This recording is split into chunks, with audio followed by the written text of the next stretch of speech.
বলো তো চিঙ্কু, বানানা শব্দের অর্থ কি? স্যার বলবো, হ্যাঁ বলো তো।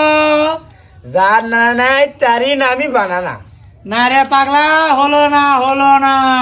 তাই আবার কি স্যার? বানানা মানে কলা, কলা।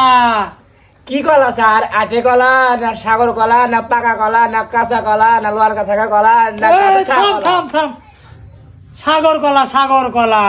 ক্যাঙ্গা বড় স্যার? ইনকে বড় না ইনকে বড় না ইনকে বড় না ইনকে বড় না এ থাম, এত বড় দেখাস নে। এত বড় মনে কর, এত বড় এত বড় এত বড় কলা। ক্যাঙ্গা মোটা? ইনকে মোটা না ইনকে মোটা না ইনকে মোটা না ইনকে মোটা না ইনকে মোটা? এই করছো কি রে? এত মোটা হয় নাকি? মনে কর ইনকে মোটা কলা, ইনকে ইনকে ইনকে। শালা ই আবার কি কলা রে? জীবনে খানাও না দেখনো না, মাথা কাজ করছে না, একটা গান করে। আমাবস্যায় পূর্ণিমা হয়। যা রে ছাত্র, আবার কি